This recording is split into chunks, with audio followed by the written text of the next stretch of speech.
The genre of fiction that consists of discourses or works intended to be humorous or amusing by inducing laughter. Third one is satyr play. It contains comic elements to lighten the overall mood or the serious play with a happy ending. The satyr play was a short and light-hearted tale piece performed after each trilogy of tragedies. Next one is minstrel. It is originally described as any type of entertainment with the presence of a musician, a juggler, acrobat, singer, or fool, later from the 16th century. It came to mean a specialist entertainer who sang songs and played musical instruments. Next one is morality plays, in which the protagonist was met by personification of various moral attributes who try to choose a godly life over the evil. Next one is mystery plays. It focuses on the representation of Bible stories in churches as accompanying antiphonal song. Another one is Broadway's or commercial plays, wherein theater crew uses machines for special effects and scenes changes which may change in a matter of seconds with the use of ropes and pulleys. Next one is street theater. It is a form of theatrical performance and presentation in outdoor public spaces without a specific paying audience. We have also acrobatics, the performance of human feats of balance, ability, and motor coordination. Next one is masques. It is a dramatic entertainment consisting of pantomime, dancing, dialogue, and song, and sometimes players wear masks. Next one is melodrama. It can also be described as a dramatic work that puts character in a lot of danger in order to appeal the emotion, and which orchestral music or song was used to accompany the action. And lastly, we have opera. It is an art form in which singers and musicians perform a dramatic work combining text called libretto and musical score. Now, let's identify the theatrical forms from different art periods. First one is in the ancient theater. It is divided into two, the Greek theater and the Roman theater. We have for Greek theater. European theater began in ancient Greece. It began with festivals honoring their many gods. One god, Dionysus, with a religious festival called the Cult of Dionysus, to honor Dionysus, or the god of wine and fertility. The theater of ancient Greece consisted of three types of drama. We have tragedy, comedy, and the satyr play. And for Roman theater, the theater of ancient Rome started in the 3rd century BC. It has varied and interesting art forms like festival performance of street theater, acrobatics, the staging of comedies of Plautus, and the highly verbally elaborated tragedies of Seneca. Comedy plays were popular too in the Roman theater, and women were allowed to perform on stage. Next one is in medieval theater. During the medieval era, theater performances were not allowed throughout Europe. To keep the theater alive, minstrels, though denounced by the church, performed in markets, public places, and festivals. An example of this kind of play is the Mystere di Adam, or the Mystery of Adam. The story revolves around Adam and Eve and ends with the devil capturing, bringing them to hell. Over the centuries, the plays revolve around biblical themes from the story of the creation to the Last Judgment. Next is for the Renaissance theater. Renaissance theater arts were characterized by a return of classical Greek and Roman arts and culture. During Middle Ages, mystery plays formed part of religious festivals in England and other parts of Europe. During the Renaissance period, morality plays and the university drama were formed to recreate Athenian tragedy. Public theaters were developed like Commedia dell'arte, or the Italian comedy, and the humorous theatrical presentation performed by professional players who traveled in troops, and the elaborate masques that were usually presented in court. Now, for the Baroque theater. The theater of the Baroque period is marked by the use of technology in current Broadways or commercial plays. The use of theatrical technologies in the Baroque period may be seen in the films of Vattel of 2000, Farinelli of 1999, and the different stage production of Orpheus by Claudio Monteverde.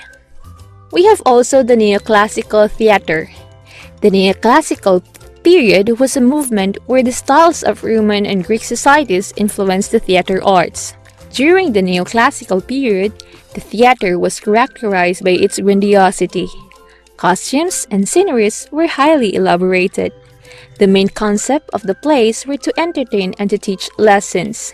This period officially established just two types of plays. We have tragedy and comedy. And lastly, for Romantic theater. During the Romantic period, melodrama and operas became the most popular theater forms. Acting, scenery, and costumes and dance were important elements of Romantic theater. It is usually performed in an opera house, accompanied by an orchestra or smaller musical ensemble. Now, remember learners, for you to easily identify the selected theatrical forms from different art periods, you must list down the theatrical forms mentioned and group it into what period it belongs. Then combine it together in a box. Now, this time, I will identify the selected theatrical forms from different art periods by following the steps. Step 1. You list down the theatrical forms present in the given period. Example, we have tragedy, comedy, satyr play. Step number 2. You will identify what specific period it belongs. Well, tragedy, comedy, and satyr play belongs to Greek theater. Step 3. You will combine. So, the theatrical forms for Greek period are tragedy, comedy, and satyr play. Did you get it, learners? Great! Now that you can do it by yourself, it is time for you to do the activity. Activity time! Directions: identify the theatrical forms in medieval, Renaissance, Baroque, Neoclassical, and Romantic theater by completing the boxes. Learners, did you enjoy the activity? Very good! Learners, I hope you have an amazing experience with me. Always remember that learning map is easy and exciting if you have a learning body like me. See you in our next episode, only here at Ang Tangku.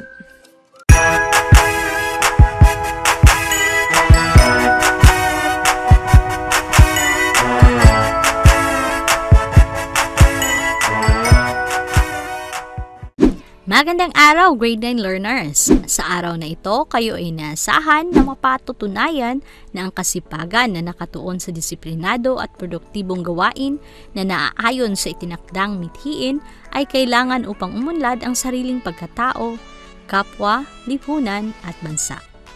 At mapapatunayan rin na ang mga hirap, pagod at pagdurusa ay nadadaig ng pagpupunyagi tungo sa pagtupad ng itinakdang mithiin.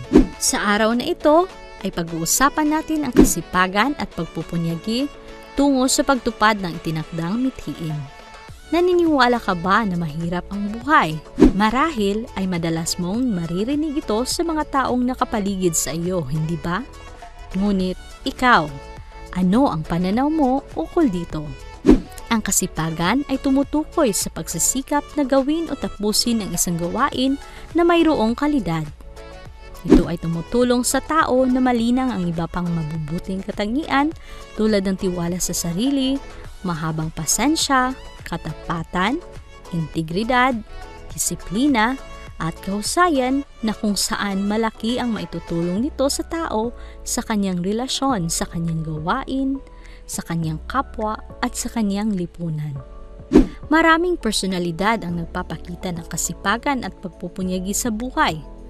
Tuluyan nang nalampasan ang mga pagsubok at sila'y nagsipagkamit ng pag-unlad sa buhay. Una, si Victor Maria Rijes Vico Nubla Soto, ang mabuting mayor ng Pasig. Hindi lingid sa karamihan ang ginawang kasipagan at pagpupunyagi, lalo na ngayong pandemic. Ngunit marami pa rin ang pumuna, subalit patuloy lamang siya sa kanyang paggawa. Pangalawa, si Emmanuel Manny de Pedran Pacquiao ay isang sikat na boksingero. Sa dami ng suntok ng kanyang tinamo, siya ring dami naman ng tagumpay ng kanyang nakamit. Isa siya sa pinakamayaman sa Pilipinas at kasalukuyang nanunungkulan bilang senador. Pangatlo, naantig ang lahat ng nakakahangang kwento ni Jermaine na naglakas loob na lumaban sa buhay para makamit ang inaasam niyang diploma. Naipalabas ang kanyang kwento sa Wawawi noong April 3, 2009. Pang-apat, ang dating taga-kolekta ng kanyang baboy noon ay CEO o Chief Executive Officer na ngayon. Nagmamay-ari ng malalaking bahay, may mga sasakyan at iba't ibang negosyo. Siya si Josephine Floresca. Naitampok ang kanyang storya sa KMGS noong November 2017. Dahil sa pagsusumikap at kasipagan, ngayon siya ay nagtatamasa ng kaginhawaan.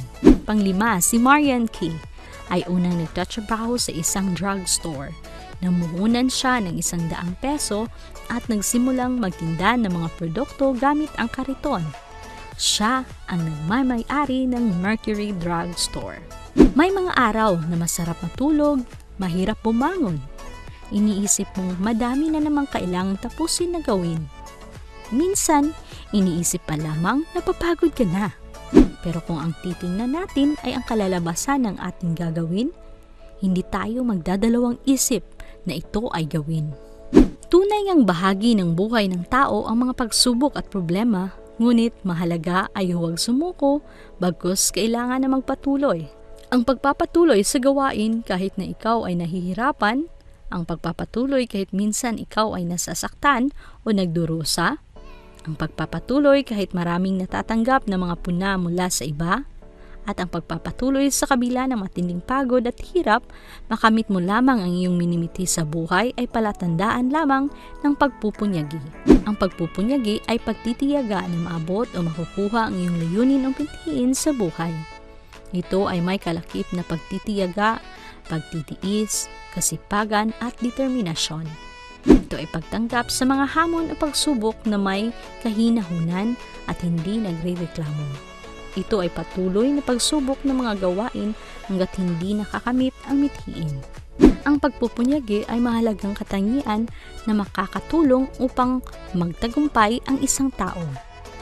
Sa kabila ng mga balakid at mga problema na kanyang susuungin, hindi siya dapat panghinaan. Bilang kabataan, ay dapat lagi mong ipakita sa lahat ng oras at pagkakataon ang iyong kasipagan sa iyong gawain. Ngunit, lagi mo ring tatandaan na sa isang gawain ay tiyak na makararamdam ka ng hirap, pagod ng katawan at isipan, mga pagsubok at mabibigat na problema. Ngunit sa mga ganitong pagkakataon ay hindi dapat sumuko sapagkat ang pagsuko ay karuwagan. O yan lang muna sa linggong ito, learners. Sa puntong ito ay dadako na tayo sa ating gawain. Basahin at unawaing mabuti ang panuto. Panuto, basahin mabuti ang mga pahayag at isulat sapat lang ang T kung ang pahayag ay tama at M kung ang pahayag ay mali. Tandaan, pagkatapos ng ulan ay sisikat ang araw. Pagkatapos ng gabi ay darating ang umaga. At pagkatapos ng hirap ay darating ang ginhawa. O hayan, simulan na ang pagsagot, grade 9 learners. Huwag kaligtang isulat ang iyong pangalan. Ito po muli ang iyong lingkod na si Teacher Jam. Hanggang sa susunod na aralin, learners. Paalam!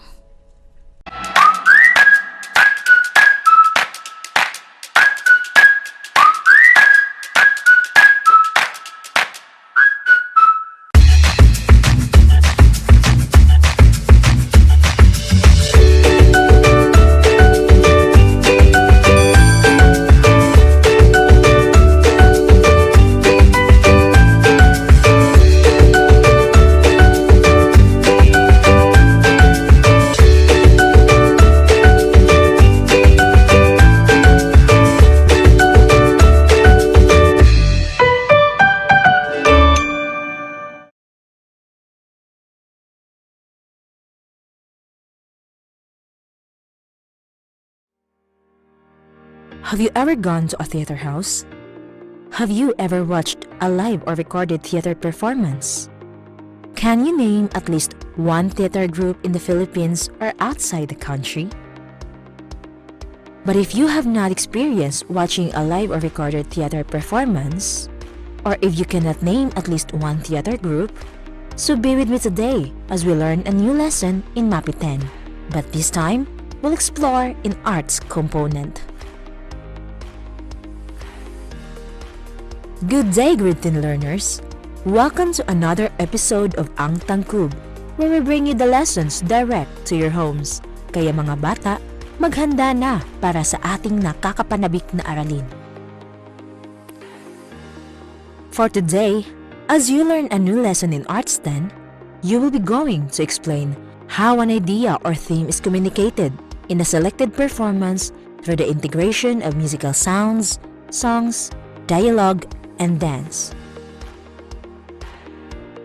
It is important to explain how an idea or theme is communicated in a selected performance through the integration of musical sounds, songs, dialogue, and dance, for you to know that there are other ways of communicating ideas rather than just merely telling it, in a way that the message of the story will be easily remembered and much likely appreciated. At the end of the lesson, you will be able to explain how an idea or theme is communicated in a selected performance by writing a paragraph. At this point, learners, kindly get your self-learning materials in MAPI 10, Arts Component, 4th Quarter, Episode, or Week 3. Are you now ready to learn, grade 10 learners? Alright! Now, let's define first what is a theater.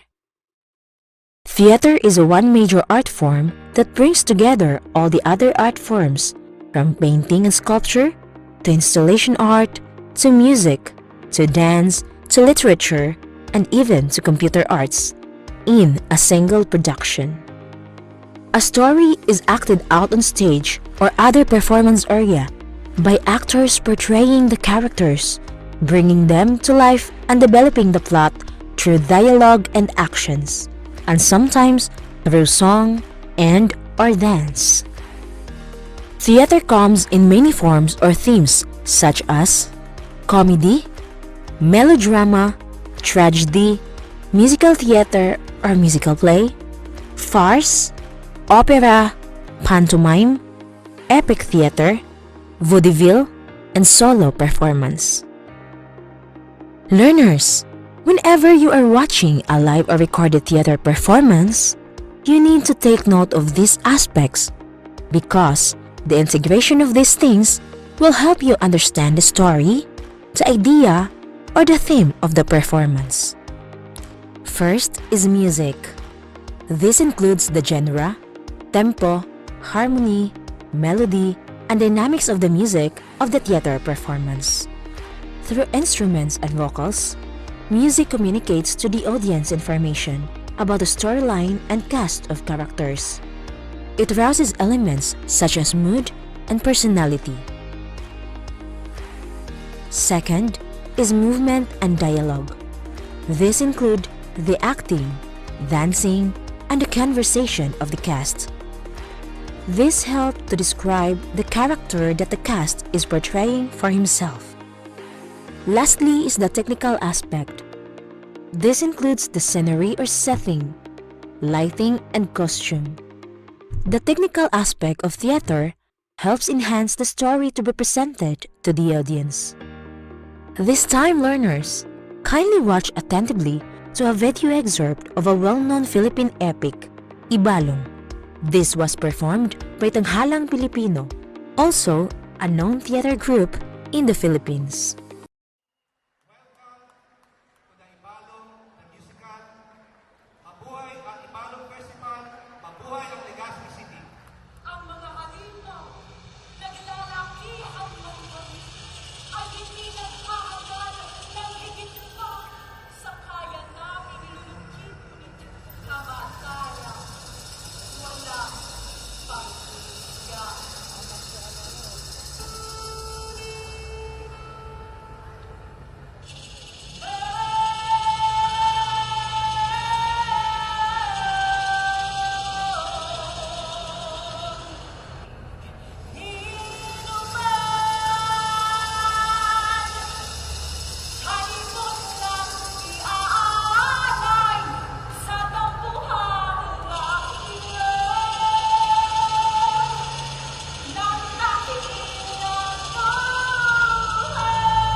ng taong may dalang puti at sama. Ang dilim ay dilim lamang, at ang liwanag ay liwanag. Walang masama, walang mabuti, walang parusa, walang gantimpala.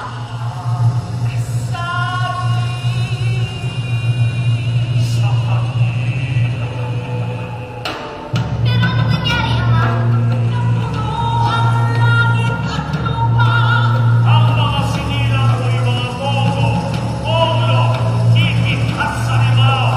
At mga may mga pag-aaral, mga anito, mga mahinahon diwata, sa ulo'y tagilay ang araw. Kaya ba't hindi matapos-tapos ang tunggalian ito?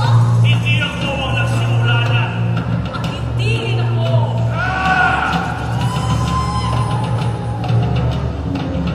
Pagdating ng tao, ang lupa ay nagulat na. Ang panahon ng kabayanihan ay tumataan, anak na lumiwanag. Nasyang pumatay sa aking mga anak. Kasi ako, ikinakuha.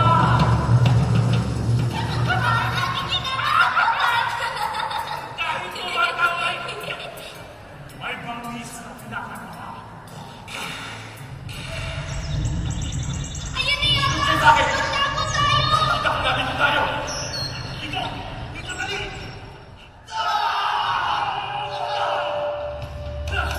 Bago ko sa may nirawan ang ibig, makinirawan ko lang. Tumulay ka lang.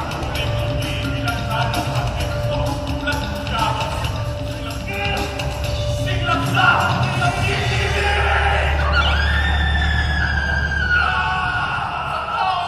Titingala!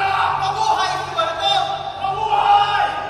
Hanggang sa ang matapang na bayaning si Baltog ay tumanda at pumanaw. Muling nilamon ang kabuluhan, tinubuan ang mga bagay, at muli kaming mga halimaw ang namayaning. Nasaksihan namin ang mga polis sa iba kung paano nila inililibing ang bangkay ng kanilang mga pauling. Pinararangalan ang lahat ng kanyang ginawa. Itinatanghal siyang dakila. Bakit? Para abutan daw ng susunod pang saling lahi. Para saan? Para mabuhay sila magpakailanman. Bakit nila gustong mabuhay magpakailanman Yan ang paraan nila upang maging Diyos-Diyosan. na hindi mangyayari kailanman? Mag-ingat ka! Darating ang panahon, pati mga Diyos ay matututunan nilang kalabanin. Pero patay na ang pinakamalakas nilang mandirigma. Maaari na tayong manirahan muli sa ibabaw. Mas puso ka kay Balbog ang susunod. At ikaw, Orion, ang tanging makalalaban sa kanya. Ako? Walang iba. Bakit? Natatakot kang halimaw ka? 1,000 taon kong binagyagan ng ugali at asal nila. Alam ko kung paano sila kakalabanin.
At this point, learners, in order to explain how an idea or theme is communicated in a selected performance through the integration of musical sounds, songs, dialogue, and dance, we need to answer the guide questions in terms of music, movement and dialogue, and the technical aspect of the theater performance.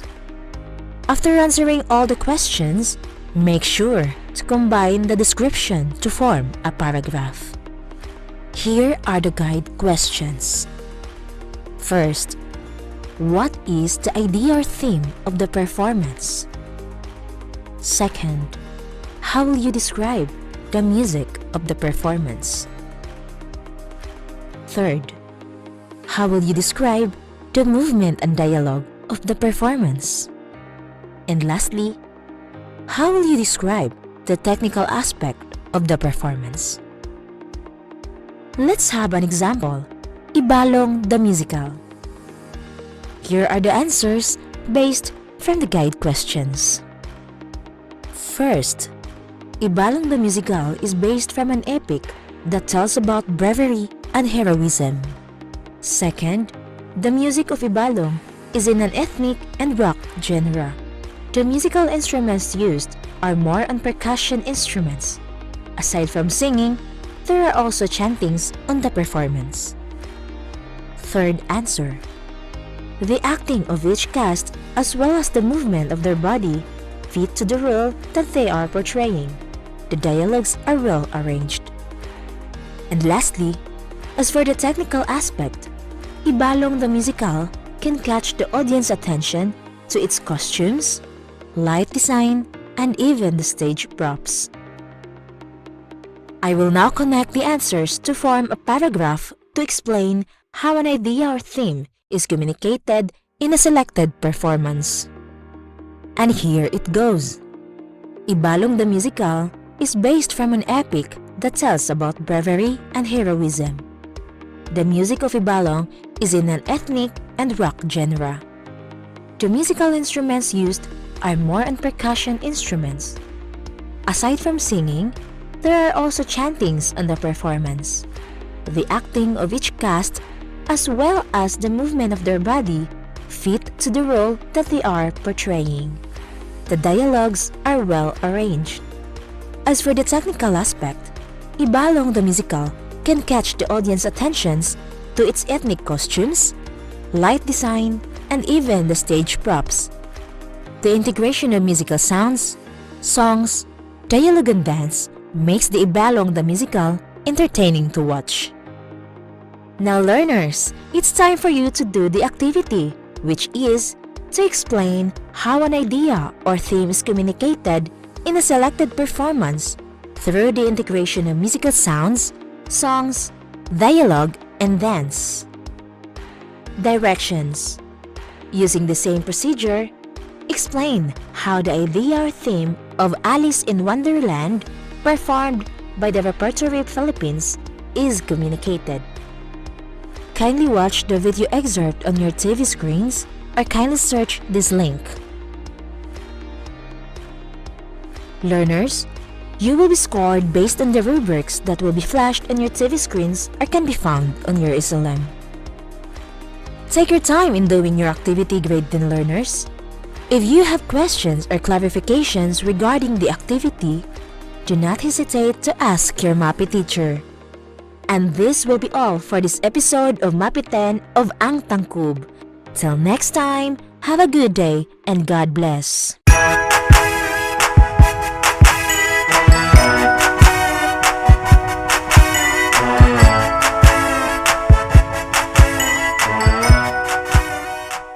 Magandang araw, grade 10 learners! Sa araw na ito, kayo ay inaasahan na napangangatwiranan na nakaugat ang pagkakakilanlan ng tao sa pagmamahal sa bayan. Hindi ka global citizen kung hindi ka mamamayan. Handa ka na bang pag-usapan ang aralin natin sa araw na ito? Subukang unawain ang pahayag na nasa iyong screen. Sang-ayon ka ba kung sasabihin ko sa iyo na ang pagmamahal sa bayan ay nagsisimula sa pamilya? Bago ka pa natutong makisalamuha sa iba, ang iyong pamilya ang una mong nasasalamuha sa bahay. Sa bahay ka unang tinuruan ng magagandang asal. Dahil dito, nadala mo ito sa labas ng iyong tahanan.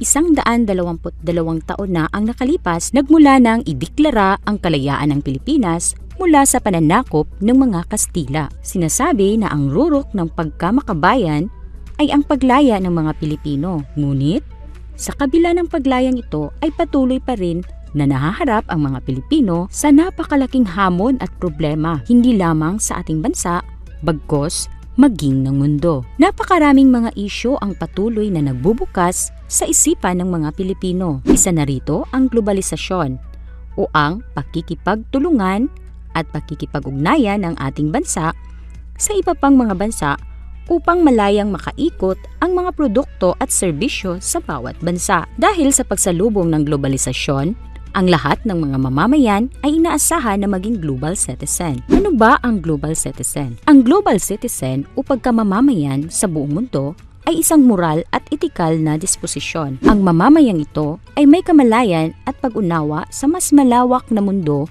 at ang kanyang papel sa loob nito. Nagsasagawa siya ng aktibong papel sa pamayanan at nakipagtulungan sa iba upang mapanatili ang pagkakapantay-pantay at kapayapaan sa mundo. Marahil, sinasabi mo na ikaw ay Pilipino. Sa Pilipinas ka ipinanganak, dito ka naninirahan at mahal mo ang iyong bansa. Sapat na nga ba ang mga ito bilang indikasyon ng iyong pagiging mamamayan o pagmamahal sa ating bayan? Balikan nating muli kung ano nga ba ang pagmamahal sa bayan o patriotismo. Ang pagmamahal sa bayan ay ang pagkilala sa papel na dapat gampanan ng bawat mamamayang bumubuo rito. Tinatawag din itong patriotismo. Mula sa salitang pater na ang ibig sabihin ay ama, na karaniwang iniuugnay sa salitang pinagmulan o pinanggalingan. Isinasaalang-alang ng patriotismo ang kalikasan ng tao, pagkakaiba-iba ng wika, kultura at relihiyon, na kung saan tuwiran nitong binibigyang kahulugan ang kabutihang panlahat. Ang pagmamahal sa bayan ay nagiging daan upang makamit ang layunin at pinagbubuklod ang mga tao sa lipunan. Upang maging isang global citizen, kailangan mo na maging mamamayan ng Pilipinas. Maipamamalas mo lang ang pagmamahal sa bayan kung isa sa buhay mo ang pagkamamamayan tulad ng una, ibinabahagi ang talino sa iba. Pangalawa, pinangangalagaan ang integridad ng pagkatao. Pangatlo, pinahahalagahan ang karangalan ng pamilya. Pang-apat, likas na nagmamahal sa kapwa. Panlima, may malasakit para sa adhikaing mapabuti ang lahat. Pang-anim, iniingatan ang karapatan at dignidad. At pang-pito, may pagpapahalaga sa kultura, tradisyon at pagkakakilanlan ng bayan. Maging madali ba para sa iyo na tukuyin ang mga ito? Tandaan, ito ang unang dapat malaman mo patungkol sa iyong bansa.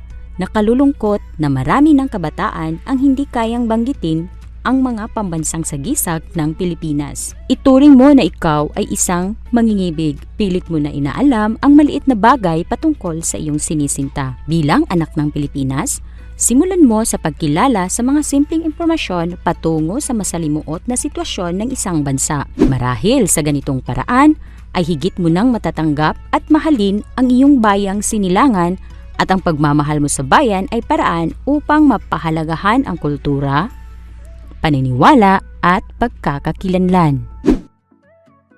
Isa na namang napakabuluhang aral ang natapos nating talakayin sa araw na ito, pagkat ito ay napatungkol sa pagkakakilanlan ng tao sa pagmamahal natin sa ating bayan. Ngayon ay alamin natin kung talagang nauunawaan nyo ang aralin natin sa araw na ito sa pamamagitan ng pagsagot sa ating gawain. Sabayan nyo ako sa pagbasa sa panuto. Lagyan ng check kung nakaugat ang pagkakakilanlan ng tao sa pagmamahal sa bayan at ikis naman kung hindi. Isulat ang sagot sa padlang bago ang bilang. At pangalawang panuto, sagutin ang sumusunod na tanong. Mahalaga bang mahalin at kilalanin ang bayan na ating sinilangan? Ipaliwanag kung bakit. Simula na ang pagsagot, grade 10 learners. Huwag kaligtaang isulat ang iyong pangalan. Ito po muli ang iyong lingkod na si Teacher 10 hanggang sa susunod na aralin learners. Paalam!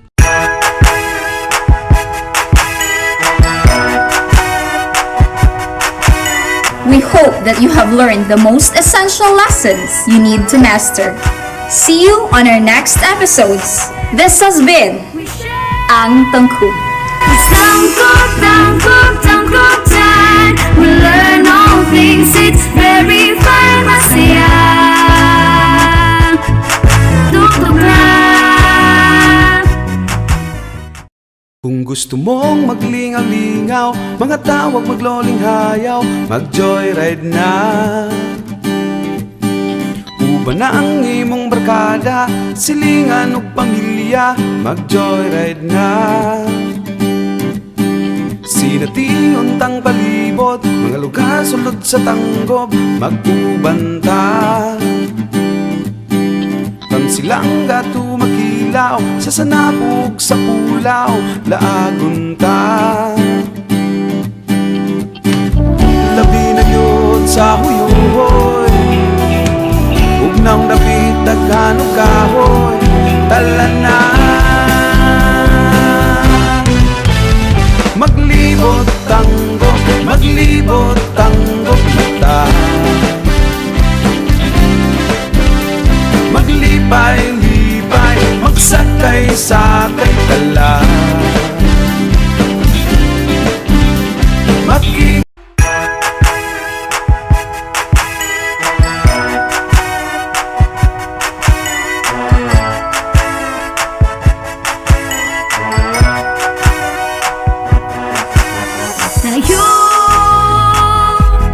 Tayo na.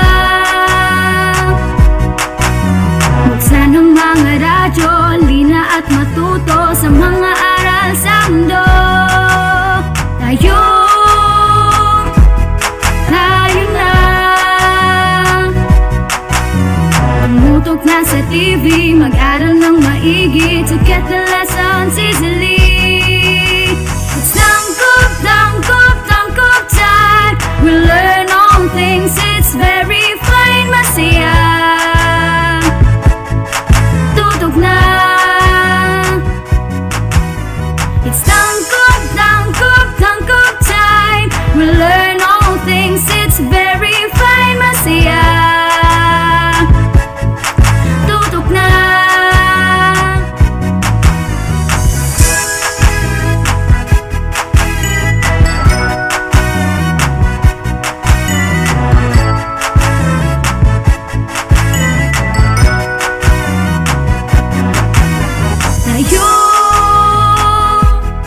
Tayo na.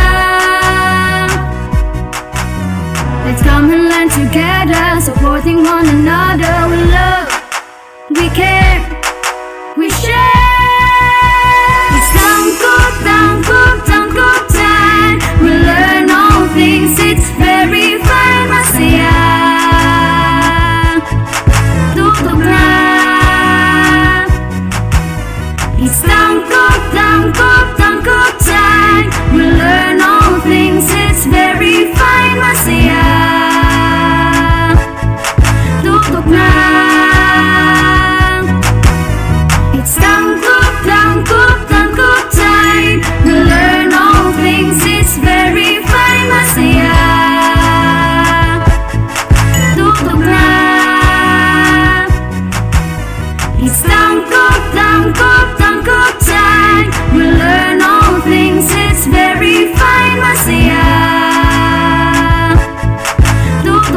Hello and good afternoon to our junior high school learners. Welcome to our program, ang Astral Academy Cyber School. We are live via DepEd Tanggol Facebook page, Astral Academy Facebook page, and Astral Academy YouTube channel. I am Teacher Louie. And I'm Teacher Brian, and yung partner teacher sa MAPE. and I am Teacher Ten, ang iyong makakasama sa asignaturang edukasyon sa pagpakatao. We are here again sa inyong paboritong online class araw-araw, ang Astral Academy Cyber School. So our subjects to be discussed later on are MAPE and ESP. So junior high school learners, set back and relax as we are going to start our discussion after this short break. This is Astral Academy Cyber School.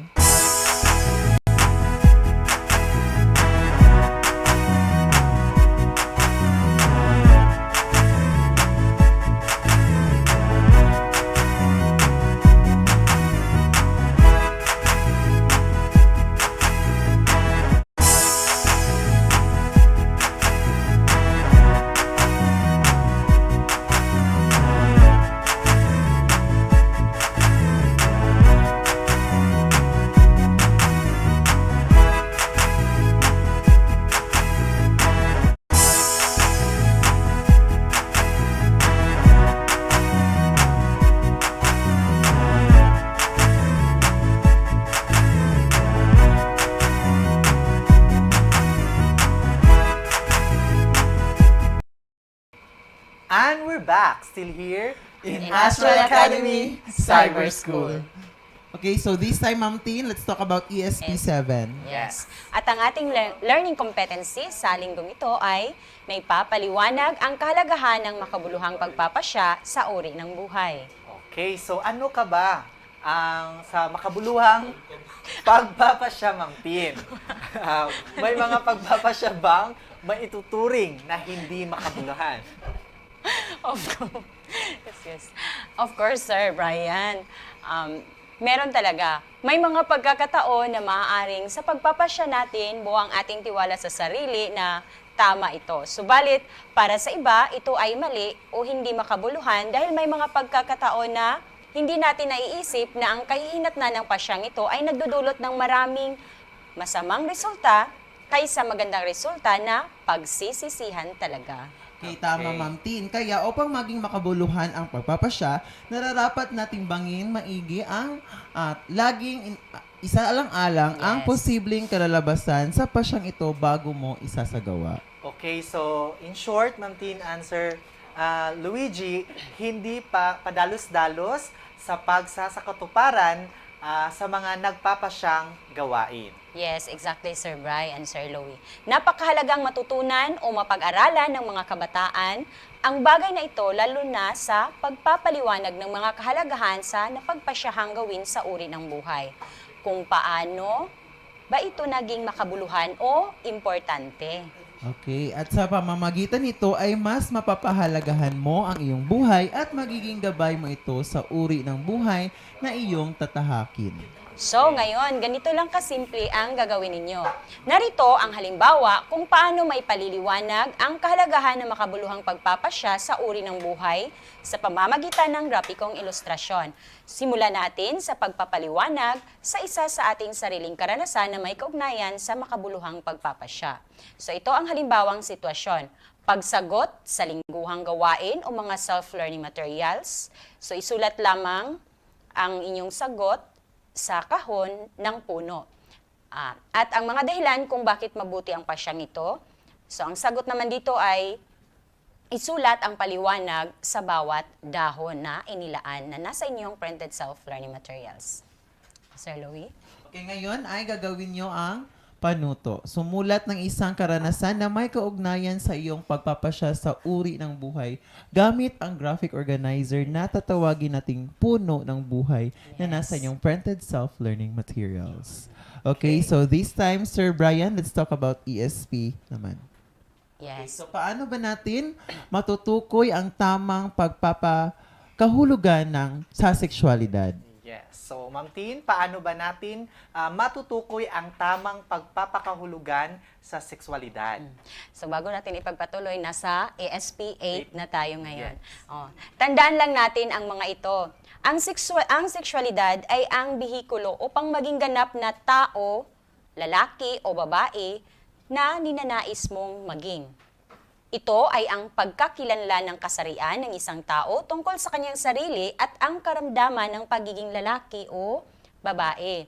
At ang sexualidad ng tao ay may malaking impluensya sa pagkilala at lubusang pag-unawa sa kanyang sarili. Halimbawa, Sir Brian at Sir Loie, hindi mo nauunawaan kung bakit ka namumula o kinikilig tuwing umingiti sa iyo ang iyong crush. So, isa yung palatandaan upang matukoy ang iyong sexualidad kung ikaw ba ay nagtataglay ng pusong babae o pusong lalaki. Nakadepende kung babae o lalaki yung crush mo, di ba? Yes, okay. So mga learners, ganyan lang kasimple ang aralin natin sa araw na ito. At ang iyong gagawin ay, Sir Luigi, pakibasa. Okay, tukuyin ang tamang pagpapakahulugan ng sexualidad gamit ang comic strip. Matapat na sagutin ang pahayag ng unang tauhan sa comic strip na nasa iyong printed self-learning material. Isulat ang iyong sagot sa pahayag sa bakanting espasyo sa ibaba. Okay, so ikalawang gawain, tukuyin kung alin ang mga tumutugma na mensahe sa pahayag sa pangungusap. Isulat ang titik sa tamang sagot sa inyong papel. Okay.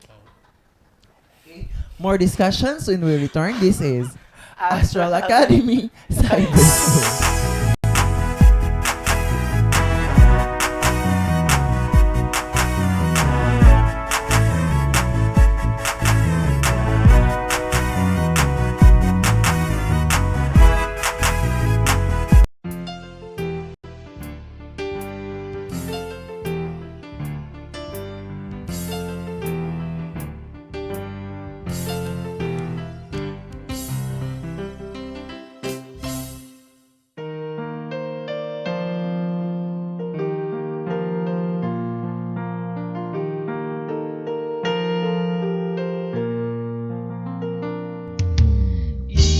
Edukasyon sa pagpapakatao ang kailangan ng mundo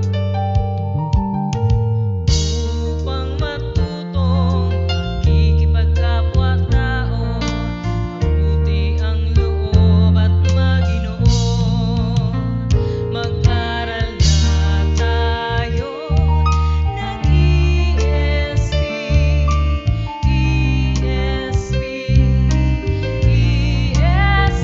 mag-aral na tayo ng ESP.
And we're back, still here In Astral Academy Cyber School.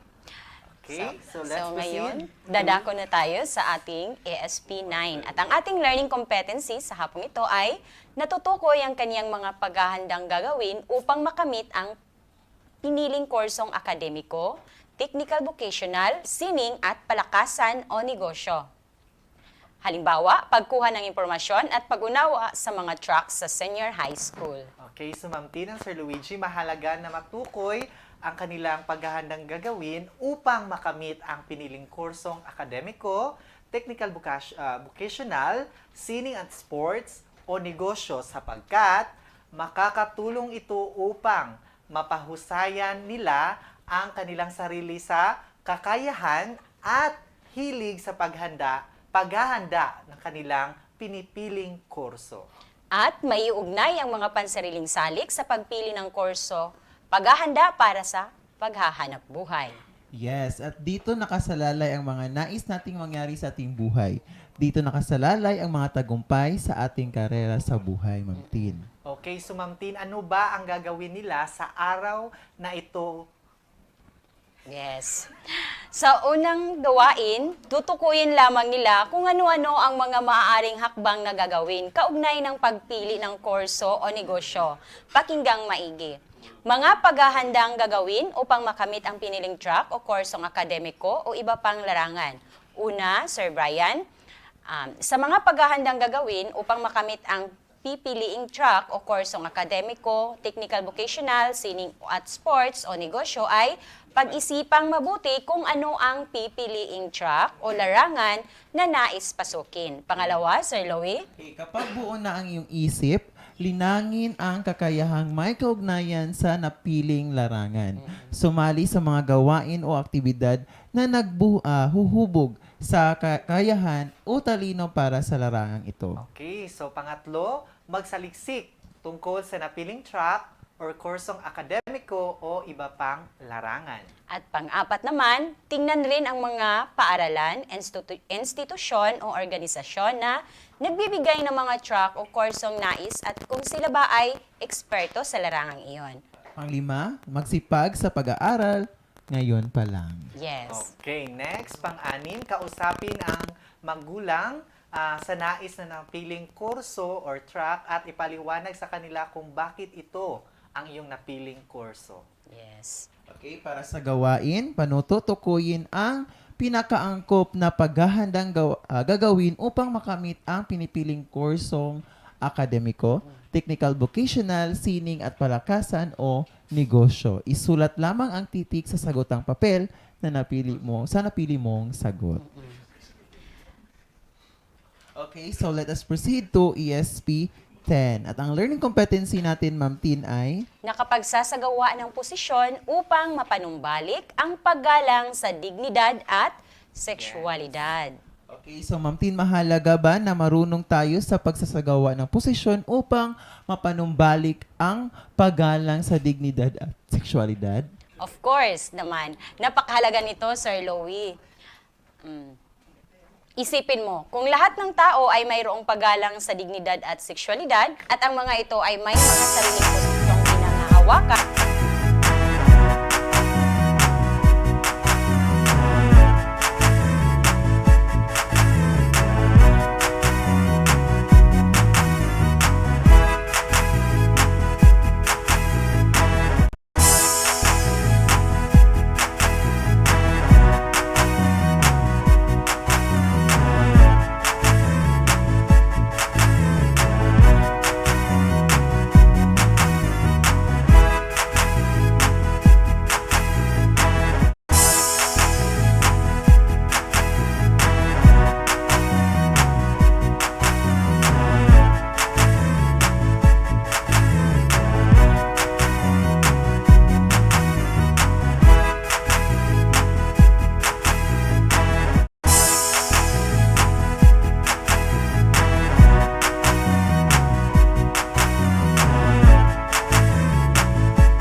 isipin mo kung lahat ng tao ay mayroong paggalang sa dignidad at sexualidad at ang mga ito ay may mga sariling posisyong pinangahawakan o pagpapaliwanag sa kanilang pinaniniwalaang mabuting pagpapahalaga tungkol dito at di lang pinapakita kundi isinasabuhay pa kung paano nila ito pinahahalagahan.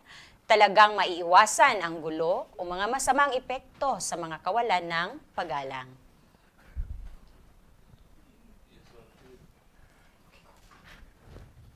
Sir Brian.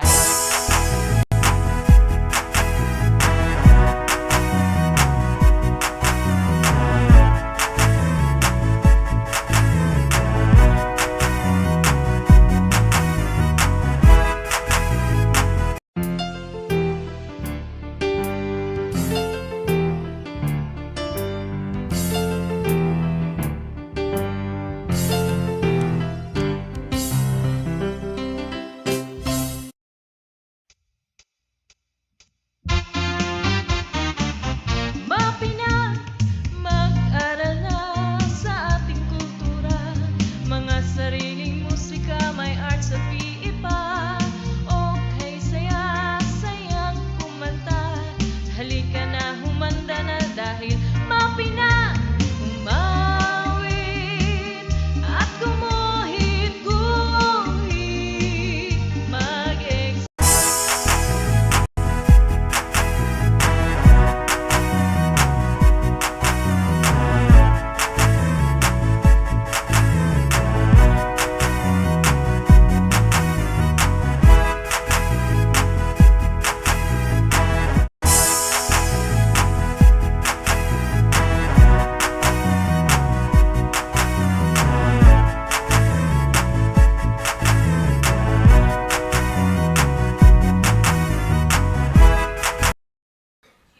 Okay, so yes, Ma'am Tin and Sir Luigi, kaya napakahalagang matutunan ng ating mga kabataan ang pagsasagawa sa sariling posisyon o pagpapaliwanag o pagpapakatotoo sa kanilang paninindigan upang manumbalik ang paggalang sa dignidad at sexualidad. Okay, so paano ba gagawin nila ngayon, Ma'am Tin?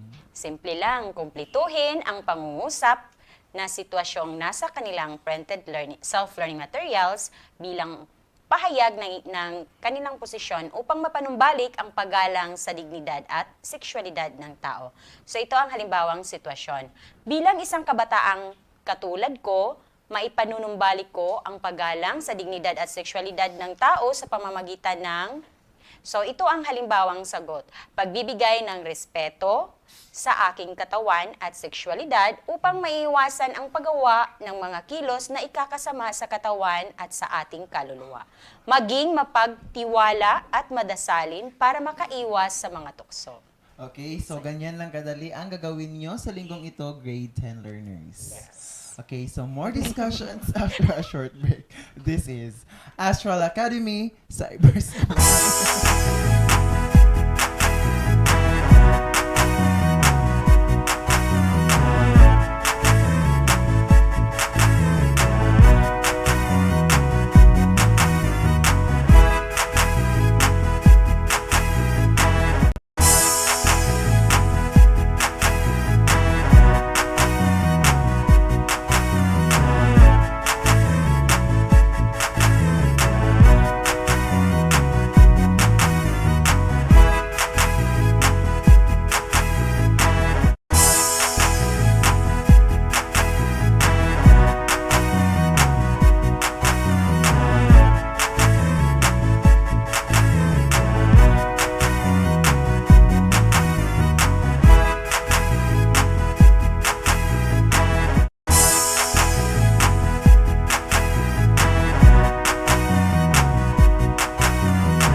Still here in Astral Academy Cyber School. Okay, so we're done discussing ASP, Sir Brian. Yes. So this time, let's talk about MAPE. Okay, so hello grade 7 learners. Get yourself learning materials because today you are going to learn designing props, costumes with the use of visual elements and components of the selected festival.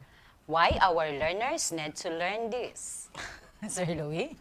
Okay. Sir Brian?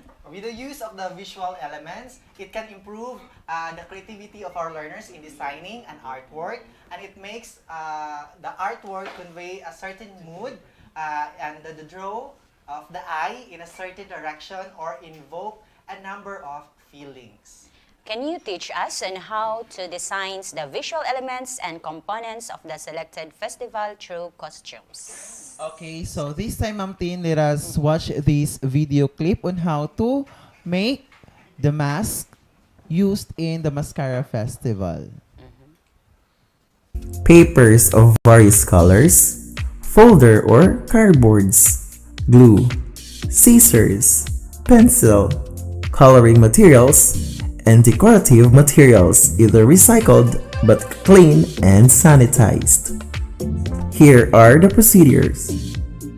First, draw the shape of your mask on a folder or cardboard.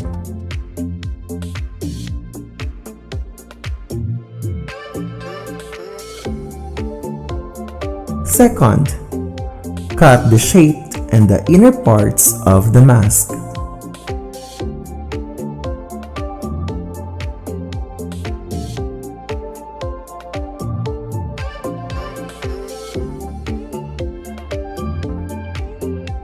Third, cut a triangle shape for the nose and attach it using a glue.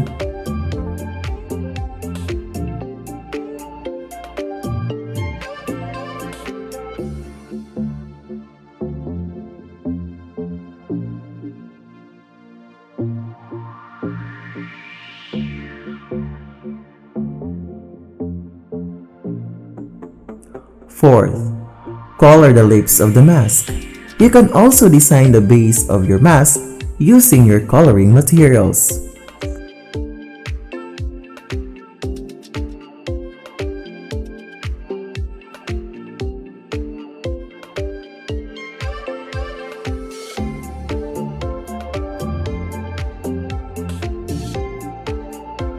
Fifth, using different colored papers, cut various shapes and designs to be used as embellishments of your mask.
Sixth, using your folder, fold it in half and draw a mask on one side of the fold. Cut and design your half mask.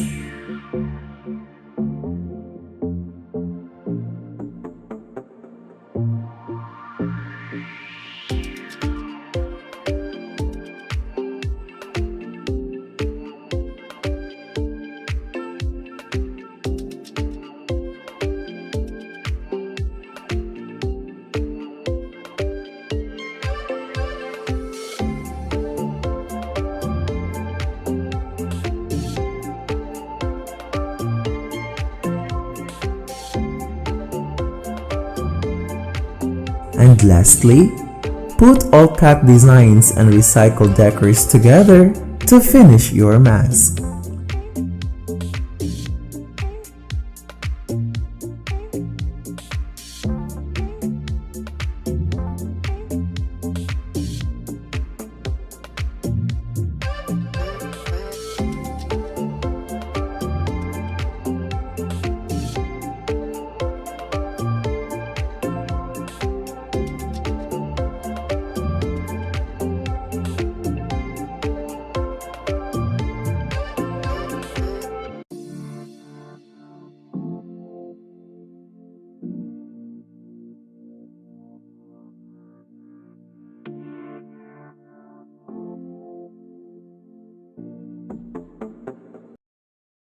Okay, so those are the steps in making mask.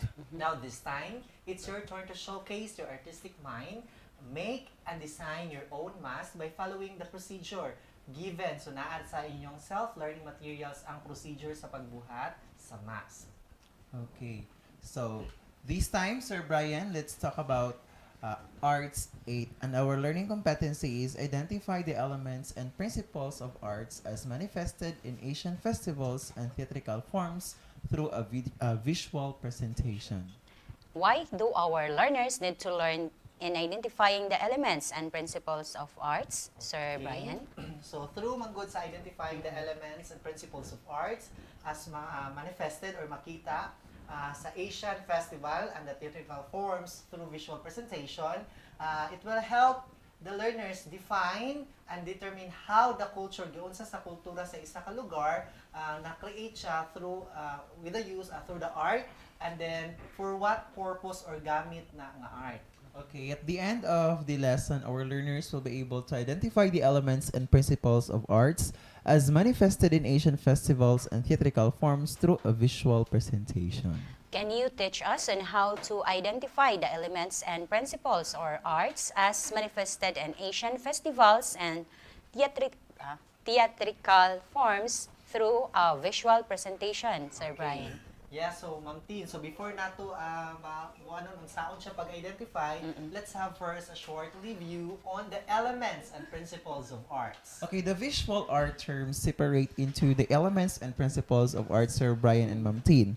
The elements of art are color, form, line, shape, space, and texture, while the principles of art are scale, proportion, unity, variety, rhythm, mass, shape, space, balance, volume, perspective, and depth.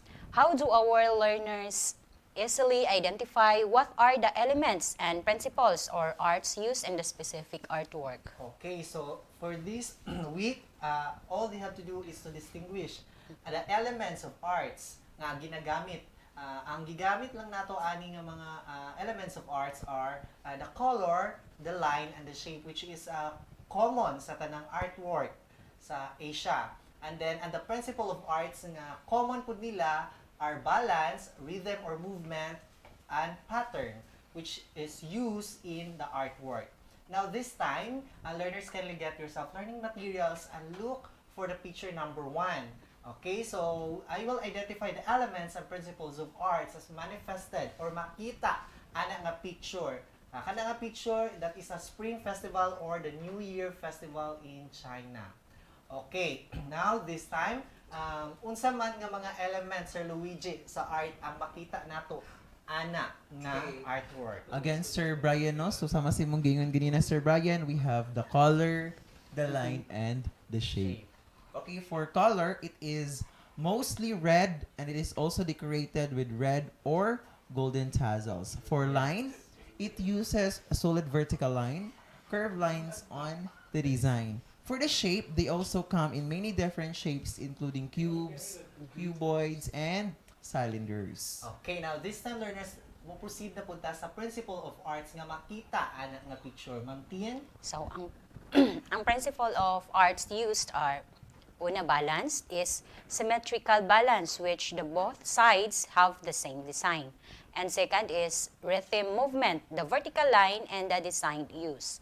And last is the pattern, the artwork designs which appears in every sides. Okay, so that is the technique, learners, on how you will identify the elements and principle of arts which manifested or makita sa isa ka artwork. Okay, since you already identified the elements and principles of art manifested in Spring Festival or New Year Festival in China, now this time it's your turn to identify the elements and principles of art manifested in different festivals. Okay, so stay tuned. We will be right back after a short break. This is Astral Academy Cyber School.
And we're back, still here In Astral Academy Cyber School. Okay, so this time learners, makita na dira sa inyong screen ang ato ang ikaduhang attendance marker. Okay, so let us proceed to Arts 9. Okay, our today's competency for MAPE 9 is to identify the elements and principles of arts as manifested in Western classical plays and opera. Why our learners need to learn this, sir? Okay, it will help them analyze how unique performances like Oedipus Rex from Greek, Shakespeare's Romeo and Juliet in the Renaissance period, and Carmen in the Romantic period were brought to life and how they greatly influenced the next generations of plays and opera all over the world, including the ones from the Philippines. Can you teach us on how to analyze as easily elements and principles of arts as manifested in Western classical plays and opera? Okay, so in order for them, sa atong learners to identify the elements and principles of arts as manifested or makita sa Western classical plays and opera, ang ilang kailangan i-distinguish ang mga playwright, the title sa play, ang genre nga gigamit, ang costume, and the staging of the different art period. Okay, let's have an example in Greek period. We have, for its playwright, we have Sophocles. For the title of the play is Oedipus Rex. The genre is tragedy. Okay, the costume, a loose floor-length tunics with pleated shoulder for men. Dayon, draped robes for women. Okay, for staging, the facade of the Parthenon or the Parthenon, it has the design of Ionic order columns with cornice and moldings on the top and elevated by 5-step risers at the center and has a platform in front near the audience. Okay, so ni ato na nato pag-identify sa elements and principle of arts nga makita sa mga play. So, focus lang yun ka sa playwright. The title of the play, Yes. the genre, costumes, and staging. Now, this time, kay kabalo naman sila, they will identify the elements and principle of arts as manifested sa Greek theater na pod using the same pattern. Okay, you will identify the elements and principle of arts as manifested in a Western play through distinguishing the playwright, the title of the play, the genre, the costume, and staging of a representative play of each period. Okay, That's it for Arts 9. Okay, so this time let us proceed to Arts 10. And our learning competency is assume the role of a character as an actor or performer or production staff like the director, choreographer, light designer, and stage manager. Okay, so Ma'am Tin and Sir Luigi, nakasulay na ba mo perform as an actor or actresses sa una? As a student pa ba? Nakasulay ba mo na actor Yes, Sir ka? Brian. Yes, So, Sir dagan Brian, kayo na sa oo. nga tanan ay nga mga reportings bitaw. Yes, naabag din na siya sa mga ubang subjects, di ba nga? Like Filipino, Yes, English. Drama ninyo. Okay, kato magamit to nga mga skills para aning nga lesson. So, Sir Bri, why our learner needs to learn this lesson? Okay, it is important our learners to assume the role of a character as an actor or performer or production staff for them to have a bit experience of how theater and stage production is to be done. What are those roles and stage productions? Okay, dagan kitag mga rules sa stage production. We have actors or performers kana makita nato sa stage. We have the producer, ang person nga in charge gyud siya sa actual or the finished presentation. We have the director, ang mag-direct sa atong mga actor kung unsay dapat or sakto nga buhaton. Naputay playwright, ang magsulat sa ilang script. So unsay isulti dapat sa mga actor o sa mga performer. And then naputay set designer. Ang set designer siya mag-concept kung uahan dapit na ang settings, kung naa ba siya sa bukid o naa ba siya sa dagat. So mao na trabaho ni set designer. Naputay lighting designer. Siya tighatag sa light kung kinsa to nga mga actor nga muhatag sa iyang kinsa kinang dapat i-focus. Mao na iyang trabaho. Then naputay costume designer. Si costume designer, ang iyang trabaho is siya ay ma-assign sa dapat pod suoton nga ma-fit sa mga actor base sa iyang line. And then naputay sound designer. Si sound designer mohatag pa og more effect in terms of sound para mas manindot ang ilahang drama. Next, we have technical director. Siya po'y nagpakita sa mga unsay dapat buhaton for the entire production process. Naputay production manager, coordinate siya sa tanan sa mga behind the scenes, mga details sa staging, sa mga designs. And then, naputay choreographer, o kailangan mo sayo or na-fighting scene ang mga actor, ang mao nay trabaho ni choreographer kung unsay dapat buhaton nga dili pud sila matabunan sa camera. Next, natay makeup designer, mao siya maghatag og buhi sa naong sa mga character. Okay, for this week, Sir Brian and Ma'am Tin, in order for our learners to assume the role of a character as an actor or performer or production staff, they need to choose first one rule of stage production and then using your cell phone or any gadget with a camera, record yourself performing the chosen role. Kung unsa galito ilang mga rule gali so balikon sa pud nato, no, we have Sir Brian, no, actor or performer, producer, director, playwright, set designer, lighting designer, costume designer, sound designer, technical director, production manager, choreographer, and makeup designer. Okay, so this time makita na pud nato ang ikatulong attendance marker, the last attendance marker for this week. Okay, this time magpasalamat na ta sa ato ang production team and of course to our learners. This has been Luigi Teleron from Silangit National High School. This has been Brian Cahigas of Zumirap National High School. And this has been Christine Monternel from Kanyangan National High School. And this is Astral Academy Cyber School.